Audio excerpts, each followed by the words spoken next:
Assalamualaikum warahmatullahi wabarakatuh. Halo, selamat pagi pemirsa RCTV. Apa kabarnya?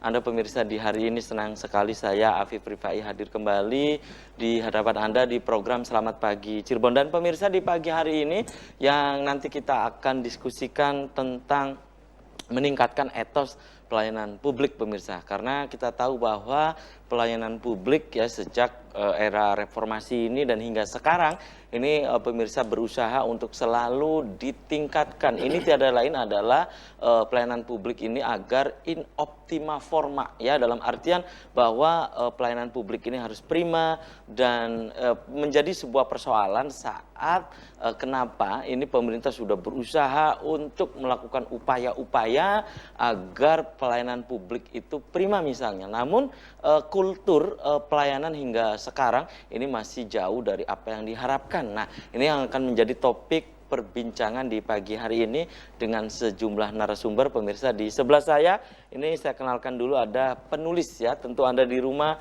terutama pembaca setia Koran Radar Cirebon, Koran Rakyat Cirebon. Tulisan sosok yang satu ini pemirsa hampir setiap minggunya selalu muncul di berbagai media. Di sebelah saya ini pemirsa ada Mas Samsudin Kadir, biasa dipanggil dengan Mas Kadir. Selamat pagi Mas Kadir. Assalamualaikum. Waalaikumsalam. Apa kabarnya Mas Kadir? Baik.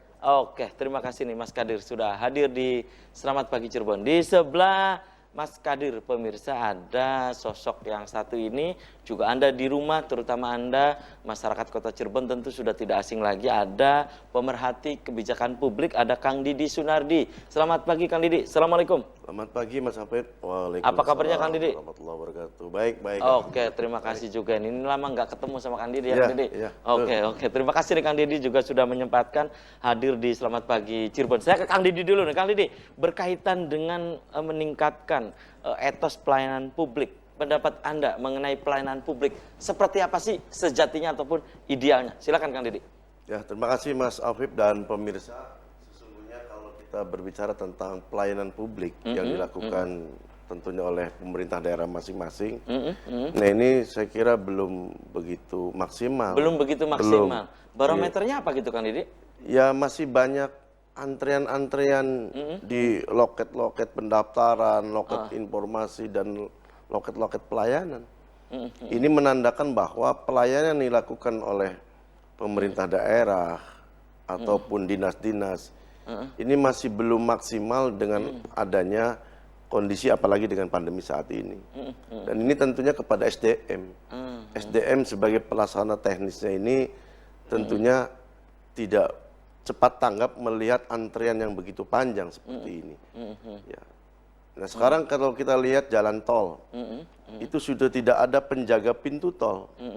Dan itu untuk mempercepat dalam kurun waktu sekian detik, mereka bisa langsung melaju ke perjalanan. Nah, ini tentunya diharapkan juga kepada pelayanan publik yang ada di Kota Cirebon dan sekitarnya, ini bisa lebih dioptimalkan, bisa lebih cepat di dalam memberikan pelayanan kepada masyarakat. Walaupun sekarang Mas Afif, ada yang namanya pelayanan online, tapi tidak semua masyarakat itu mengerti tentang bagaimana melakukan pendaftaran pelayanan publik ini secara online. Bahkan terkadang juga walaupun ada online juga sistemnya, jaringannya terganggu gitu. Terganggu ya. Tidak semua internet ini bisa terlayani, apalagi kalau di jam-jam sibuk. Ini loadingnya lama sekali. Muter-muter di HP itu lama sekali. Nah, ini sehingga masyarakat perlu dibantu hal-hal yang sifatnya pengetahuan tentang IT, dan tidak semuanya masyarakat yang ada di Kota Cirebon sampai ke Argasunya itu belum semuanya melek tentang IT. IT gitu ya. Sehingga ini perlu ditingkatkan oleh pemerintah tentang bagaimana sistem online ini sampai ke masyarakat, bahkan bisa sampai ke RW. Nah, ini yang harus dilakukan PR kita semua. Dan tidak semuanya masyarakat ini mengerti tentang menggunakan IT. Menggunakan IT. Baik. Apalagi dengan kondisi kuota dan sebagainya. Baik. Oke, tahan dulu nih Kang Didi, saya ke Mas Kadir nih. Sebagai penulis ya, esai-esai politik, penulis esai-esai sosial juga. Mas Kadir berkaitan dengan meningkatkan etos pelayanan publik. Nah, pendapat Anda ini menyambung dari Kang Didi ya. Idealnya ini harusnya seperti apa sih gitu? Silakan Mas Kadir. Ya, terima kasih Mas Afif. Melanjutkan apa yang disampaikan oleh Kang Didi tadi. Sebetulnya kan kalau kita melihat konteks dasar hukumnya kan sudah jelas. Undang-Undang 25 tahun 2009 itu sangat jelas di sana bagaimana pelayanan publik itu mesti dieksekusi. Dasar-dasarnya juga sangat jelas, prinsipnya sangat jelas. Tapi kemudian biasanya namanya aturan, biasanya dia justru tertutup atau terpenjara oleh eksekusi di lapangan atau pelaksanaan oleh pejabat publik atau lembaga non pemerintah yang memang punya kewenangan atau hak dalam pelaksanaan pelayanan publik begitu. Baik yang dimiliki oleh negara maupun non negara begitu. Nah, kalau saya lihat dalam konteks kekinian dari 2009 sampai 2020 ini memang ada beberapa catatan penting kita selain apa gitu Mas Kadir? pertama aturannya sudah ada jelas. Di masing-masing daerah juga sudah ada surat edaran tertentu baik itu tingkat provinsi maupun tingkat daerah. Bahkan di Kota Cirebon juga berapa kali surat edaran tentang pelayanan publik dalam bidang-bidang tertentu gitu. Artinya aturan sudah selesai. Nah, menyambung apa yang disampaikan oleh Kang Didi tadi, memang lagi-lagi kuncinya adalah SDM. Karena aturan ini kan dia benda mati begitu. Yang menentukan Kenapa kuncinya adalah sumber daya manusia gitu Mas Kadir? karena dia yang mengeksekusi nilai baik itu aturan sebaik apapun ketika kemudian dia dilaksanakan oleh lembaga atau institusi yang diisi oleh sumber daya manusia yang unggul, yang apa namanya yang akuntabel gitu, yang mampu menghadirkan kebijakan publik itu yang ramah, murah, terbuka, bisa diakses publik, cepat, terus mengafirmasi setiap kebutuhan masyarakat. Nah, itulah kuncinya di orang itu gitu. Selama orangnya kemudian tidak mampu mengejawantahkan aturan itu dalam bentuk yang lebih aplikatif begitu, maka selama itu pula pelayanan publik menjadi mandek begitu. Nah, konteks kota, saya lihat memang ada beberapa catatan misalnya, terutama pasca pandemi dari bulan Februari ke sini ya, saya sendiri dan beberapa teman juga sering mengakses pelayanan publik di administrasi tertentu misalnya. Itu bukan untuk apa namanya untuk melakukan apa ini sekedar untuk mengakses saja. Bagaimana sih prosesnya di beberapa bidang tertentu? Ternyata memang agak lamban. Pertama memang mungkin karena sindrom takut terhadap COVID yang melampaui begitu sehingga kemudian proses interaksi yang mestinya akrab menjadi tidak akrab. Padahal kan mestinya kan COVID ini tidak mesti ditakuti melampaui batas. Tetap hubungan sosial tetap berjalan, tapi dengan jarak-jarak tertentu yang tidak interaksinya tetap berjalan ya. Nah, maksud saya begini, jangan sampai kemudian keterbatasan, kemudian bencana itu menghambat kehidupan sosial kita gitu. Sementara kita ini kan hidup di masyarakat yang memang sosialnya tinggi. Nah, sehingga kemudian kalau kemudian kita mampu mengelola itu secara baik, sehingga nanti dampaknya apa? Bukan saja COVID yang terhindarkan, tapi juga hubungan sosial kita akan mendukung pelayanan publik itu sendiri. Begitu. Bagaimana sekarang kalau misalnya masyarakat ingin mengakses sesuatu tapi sulit, ini kan susah juga gitu. Sementara pemerintah ingin pelayanan publik bisa berjalan. Baik. Oke, tahan dulu nih Mas Kadir dan nanti saya ke Kang Didi. Ya Kang Didi, ini kenapa gitu ya bahwa ini kan sudah dilakukan juga upaya semisal lokakarya, seminar untuk meningkatkan etos pelayanan publik ini. Namun sepertinya sebagai pelayan ya kan, pelayan masyarakat ini masih belum sesuai apa yang diharapkan gitu kan. Apakah ini berkaitan dengan budaya atau seperti apa? Tapi tahan dulu nih Kang Didi dan pemirsa, selamat pagi Cirebon akan segera kembali sesaat lagi.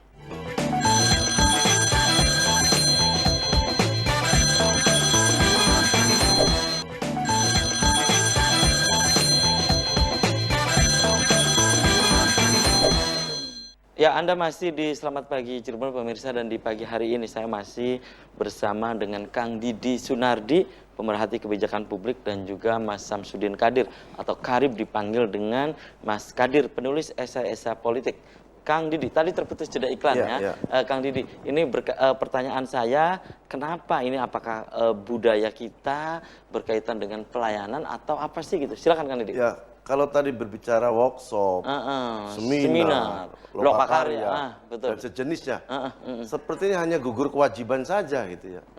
Sepertinya seperti itu. tanpa selesainya kegiatan tersebut itu lupa. Tidak cepat diaplikasikan, tidak cepat dikerjakan. Nah ini hasilnya seperti ini. Kalau tadi yang disampaikan oleh Mas Kadir, kalau manusianya, SDM-nya unggul, kemudian cepat tanggap, saya kira itu bisa segera dilakukan. Akan tetapi kembali lagi SDM yang melaksanakannya. Kalau dia tidak mempunyai insting yang kuat, bagaimana memberikan pelayanan yang cepat, tepat, kemudian tadi murah, dan aksesnya cepat, ini akan lebih mudah masyarakat untuk bisa terlayani. Tetapi apalah artinya sebuah workshop dengan narasumber dari berbagai kalangan, yang akademis dan sebagainya. Tetapi kalau aplikasinya di layanan publiknya tetap tidak bisa dilaksanakan sebaik-baiknya, tidak ada artinya. Apakah ini kultur birokrasi kita gitu kan, Didi? Ya mungkin sepertinya begitu ya. Sepertinya seperti itu, sehingga ini menjadi sebuah dilema buat masyarakat yang pada akhirnya masyarakat yang dirugikan. Ya, pelayanan berbelit-belit padahal Presiden... Kang Didi pernah menjumpai gitu? Misalnya masyarakat yang susah sekali untuk mendapatkan pelayanan yang prima gitu ya? Banyak, apalagi kalau antriannya panjang. Ya, ini Dinas Kependudukan dan Pencatatan Sipil. Misalnya gitu. Misalnya ini ya. Untuk mendapatkan antrian saja dari sejak pagi. Ya, sejak pagi untuk ngantri yang namanya nomor antrian. Sudah dapat, nunggunya lama. Untuk membuat sebuah KTP, kartu atau keluarga surat saja keterangannya bisa 1 harian. Apalagi kalau di Kabupaten Cirebon. Bayangkan dari Losari menuju Sumber. Harus dari subuh. Ya, baru dapat nanti jam 1 siang. Baik. Nah, ini kan ini menandakan apa menurut Kang Didi? Ya itu tadi sistem yang belum terkoneksi ya, terkoneksi dengan baik. Kemudian juga pelayanan terkadang juga yang memberikan pelayanannya sambil guyon, sambil melaksanakan yang lain. Seperti itu. Jadi akhirnya menghambat. Baik. Yang tadinya harus bisa 1 menit 2 menit, ini kadang-kala lama. Belum di rumah sakit ya, di Gunung Jati ya, Mas Kadir ya. Ngantrinya dari subuh. Dokternya datangnya jam 10. Ini juga salah satu bentuk pelayanan. Baik itu ya. Belum lagi misalnya di Mas Kadir itu saya sering membaca cuitan-cuitannya itu berkaitan dengan pelayanan publik, misalnya tentang PDAM gitu ya. Ya, Mas Kadir ini berkaitan dengan menyambung Kang Didi nih. Ini kultur birokrasi atau seperti apa sih Mas Kadir? Ya, sebetulnya memang banyak poinnya, Mas. Selain mungkin sistemnya yang tidak tegas di dalam terkait dengan SOP pelaksanaan tingkat teknis, mungkin bisa jadi begitu. Yang kedua mungkin ya perlu penindakan tegas juga dari Sekda misalnya. Siapa sih penggawa yang mengeksekusi hal-hal yang sensitif, yang teknis seperti itu di tingkat lapangan misalnya gitu. Kabit-kabit tertentu juga perlu dijepret juga begitu. Nah, kemudian yang paling penting lagi memang ini mental kita gitu. Jadi kita kadang menyalahkan Orde Baru begitu, tapi mental kita malah lebih buruk dari Orde Baru. Jadi kita mencaci maki masa lalu tapi tidak mampu memberikan apa-apa pada masa sekarang. Jadi kalau dulu kan satu atap strek, ada yang melanggar sikat gitu. Nah, sekarang kita sebetulnya butuh yang kayak begitu. Tegas aja gitu.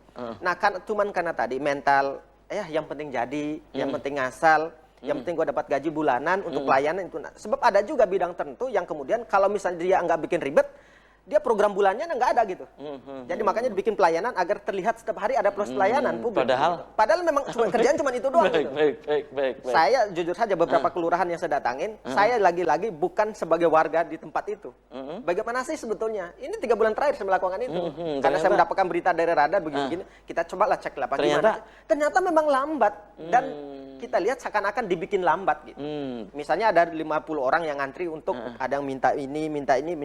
Baik. Itu pelayan di situ ada 10 orang. Itu kan 2-3 pintu itu bisa itu, tapi sengaja dibikin lama agar nanti jam 2 baru makan, terus besok yang dapat antrian itu datang lagi. Diulur-ulur begitu ya. Baik. Ya sudahlah. Memang ini mental ya, kemudian yang paling penting lagi kalau menurut saya seburuk-buruknya, selemah-lemahnya mental personal di birokrasi tertentu misalnya, yang paling penting lagi yang mengepala ini. Sejak awal saya bilang Pak Sekda yang baru ya, kalau bisa jepret-jepret aja lah bidang-bidang itu. Baik. Kadang butuh kayak begitu juga. Kembali saya ke Kang Didi nih. Kang Didi, ini kultur birokrasi kita gitu menjadikan punggawa di bawahnya gitu ya, dinas, kemudian juga di Kabit, Kasir dan juga seluruh ASN ya, itu menjadikan apa yang tadi disebutkan oleh Mas Kadir gitu ya. Nah, apa sih solusinya gitu? Kan tadi workshop, kemudian juga lokakarya sering diadakan gitu ya untuk meningkatkan mereformasi birokrasi gitu misalnya. Ini kan lagi-lagi terkadang wah ini warisan Orde Baru dan seterusnya. Pendapat Anda Kang Didi? Ya, saya kira kembali kepada disiplin dan mentalitas. Ya. Ini menyambung dari Kang Kadir tadi. Terkait dengan pelayanan. Ini yang terjadi kemarin nih. Saudara membuat NPWP Di salah satu di inilah salah satu instansi lah. Padahal belum pernah sekalipun daftar. Belum pernah. Ternyata tiba-tiba begitu daftar namanya sudah ada. Namanya betul, nicknya betul, tapi alamatnya salah. Malah alamatnya dari Talaga. Ini kan sesuatu bagaimana nih tingkat walaupun online KTP-nya bisa dimanfaatkan oleh orang lain. Nah, makanya kemarin kami sedikit protes bahkan sampai datang ke Kuningan untuk menyelesaikan persoalan itu. Padahal jelas-jelas saudara ini tidak pernah mendaftarkan untuk membuatkan itu, tapi tiba-tiba begitu daftar sudah ada. Ini kan lucu. Ini bagaimana sistem seperti ini kan gitu. Nah, kembali ke pertanyaan tadi, bagaimana birokrasi ini kembali kepada tingkat kedisiplinan, mentalitas dari para birokrasi, para eksekutor tadi yang tadi Kang Kadir sampaikan. Nah, ini tingkat kedisiplinan mereka juga pada saat memberikan pelayanan ini juga dari 5S itu ya, senyum, sapa. Terkadang tidak ada. Terkadang memberikan pelayanan, informasi ada sedikit marah-marah. Padahal kalau di bank lihat ya, bagaimana proses di bank dari mulai awal masuk.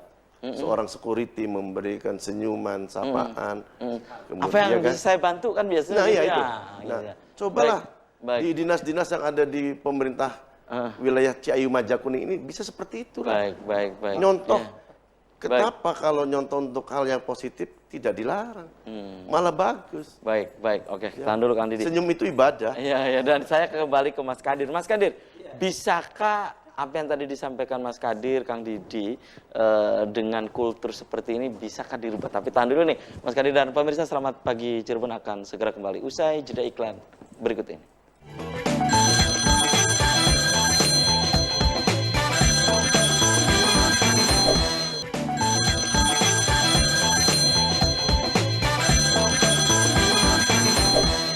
Ya, terima kasih Anda masih di Selamat Pagi Cirebon. Pemirsa, saya masih bersama Kang Didi Sunardi dan juga Mas Kadir pemirsa.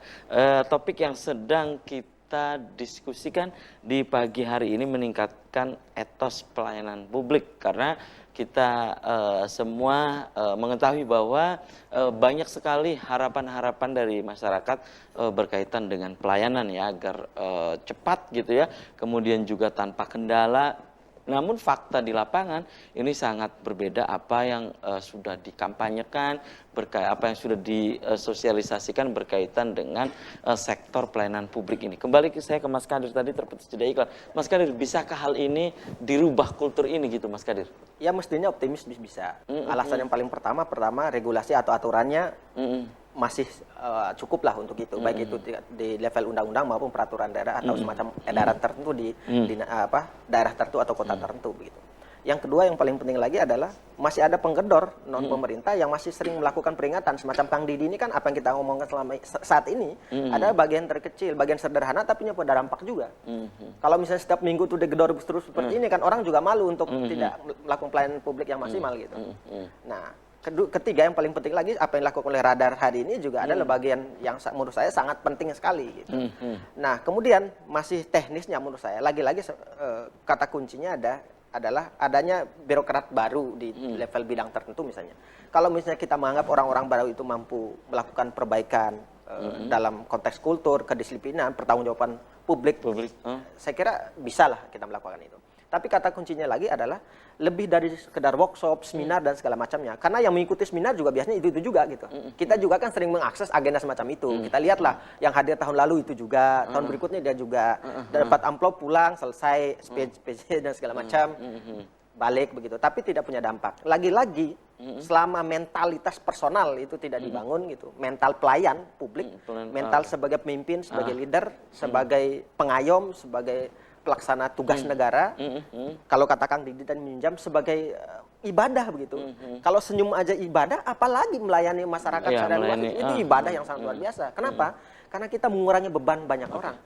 Dan ya saya kira optimis saja lah. Kalau misalnya saya sebagai warga biasa tidak optimis, ya mungkin butuh radar Cirebon TV yang terus menggodor sehingga telinga para pemangku kebijakan publik atau pejabat publik itu bisa dikorek begitu. Baik. Kembali ke Kang Didi. Kang Didi, bisakah kultur ini yang terus mengendap ya, kultur ini yang terus gitu ya, seperti ini bisakah dirubah menurut Kang Didi? Ya harus bisa. Harus bisa. Harus bisa bagaimanapun juga. ASN itu adalah pelayan masyarakat, bukan untuk dilayani. Coba kita amati motonya mereka memberikan pelayanan yang prima, yang paripurna, yang sempurna, gitu kan? Ini kata-kata ini kecil tapi maknanya sangat luas. Memberikan pelayanan yang prima, artinya memberikan pelayanan yang baik dari yang terbaik, gitu kan? Nah sehingga ini menjadi tugas dan PR semua pelayan publik untuk bisa memberikan yang terbaik kepada masyarakat. Dan ini harus bisa dirubah. Harus, karena Presiden Jokowi sudah berkali-kali harus berubah. Pangkas birokrasi yang ruwet, yang rumit, yang bertele-tele. Berikan pelayanan kepada masyarakat dalam kurun waktu yang singkat. Beri breakdown-nya di setiap pelayanan publik. Berapa maksimal memberikan pelayanan misalkan pembuatan KTP. Berapa menit memberikan untuk KK. Berapa menit untuk pelayanan surat-surat yang lainnya. Nah, ini harus bisa dan harus bisa dilaksanakan. Toh mereka ini abdi negara. Termasuk birokrasi yang bertele-tele misalnya gitu? Ya harus. Ini sudah ada instruksi dari Presiden kan. Harus dipangkas birokrasi yang bertele-tele. Birokrasi yang rumit. Berikan prosedur yang dimudahkan. Apalagi undang-undang yang berapa namanya itu. Yang diringkas menjadi satu. Ya, itu kan bagaimana Presiden sudah memberikan contoh, tinggal bagaimana aparat yang ada di bawahnya itu bisa merealisasikan apa yang diminta oleh pimpinannya. Nah, tinggal kepala-kepala dinas, kemudian kabid, kabag, dan sebagainya, gitu ya. kepala seksinya, ke stafnya beri pelayanan yang terbaik. Baik. Oke, Mas Kadir, bukankah hal ini menyambung juga dari Kang Didi ya, bahwa bukankah hal ini masyarakat sudah bilang gini, lah birokrasi kita udah biasa begitu gitu. Mas Kadir? Ya kalau ya namanya masyarakat punya apa ya dinamis lah komentarnya begitu. Karena memang bisa jadi masyarakatnya menyampaikan demikian sudah mengalami sekian tahun begitu ya. Tapi kita juga kan harus optimis bahwa setiap adanya aturan tentu juga punya peruntukannya begitu. Ketika legislatif kemudian pemerintah menghadirkan undang-undang yang yang memayungi semua pelayanan publik, saya kira orientasinya juga baik. Nah, paling penting lagi menurut saya Mas Afif, ini yang paling penting. Apa itu, Mas Kalau Afif? bisa teman-teman di birokrasi itu jangan ikut angin-angin politik pejabat lah. Misalnya di pusatnya si A dari partai A, di daerahnya tingkat B, kemudian udahlah, saya kan bukan itu pilihannya begitu. Padahal ini negara gitu, bukan partai, bukan politik, bukan kelompok. Ini negara. Selama sudah fix gitu aturannya, sudah semua aturannya terbingkai dalam pijakan itu begitu. Nah, begitu juga konteks daerah. Jadi kalau pejabat publik atau ASN misalnya di tingkat pelaksanaan aturan tertentu misalnya masih terjebak dalam pandangan-pandangan sifatnya politis, saya kira mereka tidak akan pernah melaksanakan aturan semacam itu gitu. Makanya saya bilang tadi, memang kita ini 11 maju mundur kena, simak lakama. Maju kena mundur kena ya. Iya. Jadi mau begini enggak, mau begini. Nah, kalau ASN itu nggak bisa begitu. Mereka harus fight dengan aturan, pro dengan aturan yang sudah dibuat, surat edaran dan seterusnya, dan tidak melihat siapa atasannya, gitu. Karena dia mengabdi kepada negara, bukan kepada individu atau orang. Gitu. Selama itu yang dilakukan, kalau misalnya mengaitkan itu kepada negara, loyalitasnya kepada negara, kepada Pancasila, undang-undang dan seterusnya itu. Kalau itu menjadi pijakannya, saya kira dia tidak tergoyah dengan kepentingan apapun di samping kiri kanannya. Nah, tapi ada juga kan pejabat tertentu yang kemudian melemah ketika misalnya ada informasi nanti dipindah tugaskan ke dinas tertentu gitu misalnya kan. Jadi terjebak pada sudahlah biarin aja bagaimana mau dipindah mau enggak. Yang penting saya di situ saya melaksanakan yang terbaik. karena abdi saya adalah kepada bangsa dan negara. Baik. Dan sayang sekali Kang Didi, Mas Kadir, usai sudah kebersamaan di Selamat Pagi Cirebon edisi pagi ini. Nanti kita bisa dilanjut lagi Kang Didi, Mas Kadir di lain waktu, lain kesempatan. Kang Didi di closing statement, silakan apa yang Didi ingin pesankan untuk birokrasi ataupun untuk masyarakat di rumah, silakan Kang Didi. Baik pemirsa RCTV, kami berharap di semua instansi, di semua dinas yang memberikan pelayanan kepada masyarakat, berikan pelayanan dengan sebaik-baiknya, berikan pelayanan dengan penuh senyuman, dengan ramah, dan tanpa siapa yang datang. Artinya tidak membeda-bedakan, baik dari kalangan atas, kalangan bawah, dari kota ataupun dari desa. Berikan layanan terbaik sesuai dengan kapasitas yang Anda miliki. Oke, silakan Mas Kadir di closing statement. Ya, sederhana saja, layanan publik sebagaimana Anda melayani diri Anda sendiri. Itu yang membuat Anda melakukan sesuatu, bukan saja prima, tapi juga lugas, tulus, dan bertanggung jawab untuk melakukannya. Saya kira gitu, Mas. Oke, terima kasih nih Kang Didi, Mas Kadir sudah menyempatkan hadir di Selamat Pagi Cirebon. Dan pemirsa, demikian Selamat Pagi Cirebon edisi pagi ini, semoga bermanfaat. Terima kasih atas perhatian dan kebersamaan Anda. Akhirnya saya, Afif Rifai, kerabat kerja di pagi hari ini, harus pamit undur diri. Sampai jumpa lagi besok. Wassalamualaikum warahmatullahi wabarakatuh. Waalaikumsalam warahmatullahi wabarakatuh.